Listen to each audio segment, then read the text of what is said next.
ನಮಸ್ಕಾರ ಸ್ನೇಹಿತರೆ, ದಿಶಿರಾ ಕಿಚನ್ಗೆ ನಿಮ್ಗೆಲ್ರಿಗೂ ಸ್ವಾಗತ. ಇವತ್ತು ನಾವು 2 ನಿಮಿಷದಲ್ಲಿ ಆಗುವಂತ ರೆಸಿಪಿ ಖಾರ ಅವಲಕ್ಕಿ ಅಥವಾ ಅವಲಕ್ಕಿ ಉಪ್ಕರಿನ ಯಾವ ರೀತಿ ಮಾಡೋದು ಅಂತ ನೋಡೋಣ ಬನ್ನಿ. ಆದ್ರೆ ಅದಕ್ಕಿಂತ ಮುಂಚೆ ಯಾರೆಲ್ಲ ಹೊಸಬರು ಈ ಚಾನೆಲ್ನ ನೋಡ್ತಿದ್ದೀರೋ ಅವರೆಲ್ಲರೂ ಕೂಡ ಸಬ್ಸ್ಕ್ರೈಬ್ ಮಾಡಿ, ಪಕ್ಕದಲ್ಲಿರೋ ಬೆಲ್ ಬಟನ್ ಒತ್ತೋದನ್ನ ಮರಿಬೇಡಿ.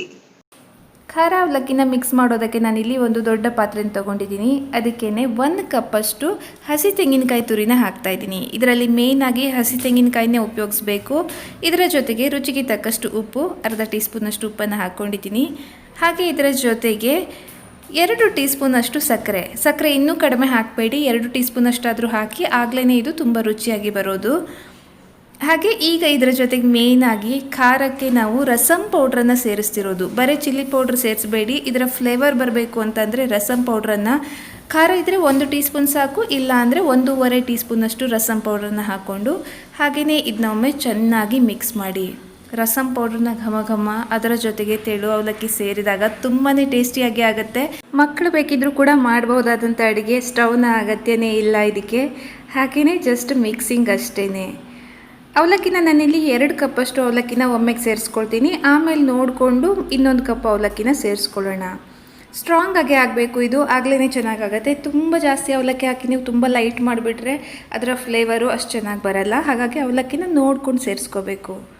ಹಾಗೆ ಕೈಯಲ್ಲೇ ಮಿಕ್ಸ್ ಮಾಡಿ, ಸೌಟಲ್ಲಿ ಮಿಕ್ಸ್ ಮಾಡಿದ್ರೆ ಚೆನ್ನಾಗಾಗಲ್ಲ. ಕೈಯಲ್ಲೇ ಈ ರೀತಿ ತಿಕ್ಕಿ ಮಿಕ್ಸ್ ಮಾಡಿದಾಗಲೇ ಅವಲಕ್ಕಿ ಚೆನ್ನಾಗಿ ಅದರ ಜೊತೆಗೆ ಸೇರಿಕೊಳ್ಳೋದು, ಟೇಸ್ಟಿಯಾಗಿ ಕೂಡ ಆಗೋದು. ಇದರ ಜೊತೆಗೆ ಇನ್ನೊಂದು ಸ್ವಲ್ಪ ಅವಲಕ್ಕಿನ ಸೇರಿಸ್ಬಿಡೋಣ. ಒಟ್ಟು 3 ಕಪ್ಪಷ್ಟು ಅವಲಕ್ಕಿನ ನಾನಿಲ್ಲಿ ಸೇರಿಸ್ಕೊಂಡಿದ್ದೀನಿ. ತೆಂಗಿನಕಾಯಿ ತುರಿ ಜಾಸ್ತಿನೂ ಆಗಬಾರ್ದು, ಕಡಿಮೆನೂ ಆಗಬಾರ್ದು. 3 ಕಪ್ ಅವಲಕ್ಕಿಗೆ 1 ಕಪ್ಪಷ್ಟು ತೆಂಗಿನಕಾಯಿ ತುರಿ ಸಾಕು. ಚೆನ್ನಾಗಿ ಇದನ್ನ ಮಿಕ್ಸ್ ಮಾಡ್ಕೊಂಡಿದ್ದೀನಿ. ಈಗ ಇದರ ಜೊತೆಗೆ ನಾನು ಮೇಲಿಂದ ಸ್ವಲ್ಪ ಈರುಳ್ಳಿನ ಸೇರಿಸ್ತಾ ಇದ್ದೀನಿ. ಒಂದು ಚಿಕ್ಕ ಈರುಳ್ಳಿನ ಚಿಕ್ಕದಾಗಿ ಹೆಚ್ಚಿ ಸೇರಿಸ್ತಾ ಇದ್ದೀನಿ. ಯೂಶ್ವಲಿ ನಾವು ಇದನ್ನ ಫಂಕ್ಷನ್ಸ್ಗಳಲ್ಲಿ ಮಾಡೋವಾಗ ಈರುಳ್ಳಿನ ಸೇರಿಸಲ್ಲ, ಬಟ್ ನಾವು ಮಿಕ್ಕಿರೋ ದಿನ ಮನೆಗಳಲ್ಲಿ ಮಾಡೋವಾಗ ಚಿಕ್ಕದಾಗಿ ಹೆಚ್ಚಿ ಈರುಳ್ಳಿನೂ ಕೂಡ ಇದರ ಜೊತೆಗೆ ಸೇರಿಸ್ತೀವಿ. ಜಸ್ಟ್ ಇದನ್ನ ಮಿಕ್ಸ್ ಮಾಡಿದ್ರಾಯ್ತು.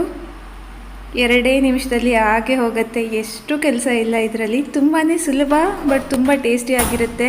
ಸಂಜೆ ಟೀ ಜೊತೆಗೆ ತಿನ್ನುವಾಗಂತೂ ಇದು ತುಂಬಾ ಚೆನ್ನಾಗಿ ಅನಿಸುತ್ತೆ. ಖಾರ ಆಗಿ ವಿತ್ ಫುಲ್ ಫ್ಲೇವರು ತುಂಬಾ ಚೆನ್ನಾಗಿರುತ್ತೆ ಖಾರ ಅವಲಕ್ಕಿ.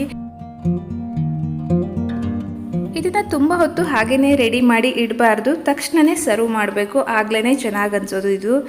ಹಾಗೆ ಇದನ್ನ ಕಲಸೋವಾಗಲೂ ಅಷ್ಟೇ ನೀರನ್ನು ಮಿಕ್ಸ್ ಮಾಡಬಾರ್ದು, ಡ್ರೈ ಆಗಿಯೇ ಕಲಿಸ್ಬೇಕು. ಹುಡಿಯಾಗಿ ಇದ್ರೇ ಅವಲಕ್ಕಿ ತುಂಬ ಚೆನ್ನಾಗಿ ಅನಿಸೋದು. ನೀರು ಹಾಕಿದ ತಕ್ಷಣ ಅವಲಕ್ಕಿ ಏನಿದೆ ಪೇಪರ್ ಅವಲಕ್ಕಿ ಆಗಿರೋದ್ರಿಂದ ತುಂಬ ಸಾಫ್ಟ್ ಆಗಿಬಿಡುತ್ತೆ. ನೀರನ್ನು ಸೇರಿಸೋದಕ್ಕೆ ಹೋಗಬೇಡಿ. ಮಾಡಿದ ತಕ್ಷಣವೇ ಇದನ್ನ ಪ್ಲೇಟ್ಗೆ ಹಾಕಿ ಸರ್ವ್ ಮಾಡಿ. ಎಲ್ಲರೂ ಕೂಡ ಇದನ್ನ ಇಷ್ಟಪಟ್ಟು ತಿಂತಾರೆ. ಹಾಗೆ ಇದನ್ನು ಹಾಗೇನೂ ತಿನ್ಬೋದು, ಇಲ್ಲ ಅಂದರೆ ಇದರ ಜೊತೆಗೆ ಸ್ವಲ್ಪ ಮೊಸರನ್ನು ಸೇರಿಸಿ ಕೂಡ ತಿನ್ಬೋದು. ಅದು ಕೂಡ ತುಂಬಾ ಚೆನ್ನಾಗಿರುತ್ತೆ. ಸ್ವಲ್ಪ ಮೊಸರನ್ನು, ಗಟ್ಟಿ ಮೊಸರನ್ನು ಸೈಡಲ್ಲಿ ಹಾಕ್ಕೊಂಡಿದ್ದೀನಿ.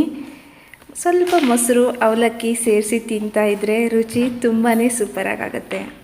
ಇಷ್ಟು ಸಿಂಪಲ್ಲಾಗಿರೋ ರೆಸಿಪೀಸ್ಗಳು ಟೇಸ್ಟಿಯಾಗಿರೋವಾಗ ಯಾಕೆ ನಾವು ಟ್ರೈ ಮಾಡಬಾರ್ದು ಅಲ್ವಾ? ಒಮ್ಮೆ ಖಂಡಿತ ನೀವು ಕೂಡ ಇದನ್ನ ಟ್ರೈ ಮಾಡಿ ನೋಡಿ. ಈ ರೀತಿ ಸ್ವಲ್ಪ ಮೊಸರು ಅವಲಕ್ಕಿ ಸೂಪರ್ ಟೇಸ್ಟು. ನೋಡಿದ್ರಲ್ವಾ ಖಾರ ಅವಲಕ್ಕಿ ಹೇಗೆ ಮಾಡೋದು ಅಂತ? ತುಂಬಾ ಸಿಂಪಲ್ಲು, ಬಟ್ ನಿಜಕ್ಕೂ ತುಂಬ ಟೇಸ್ಟಿಯಾಗಿರುತ್ತೆ. ಖಂಡಿತವಾಗಿ ಒಮ್ಮೆ ಟ್ರೈ ಮಾಡಿ ನೋಡಿ.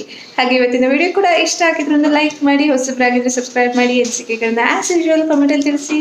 ಸಿಗೋಣ ಮುಂದಿನ ವಿಡಿಯೋದಲ್ಲಿ. ಅಲ್ಲಿವರೆಗೆ ಧನ್ಯವಾದ.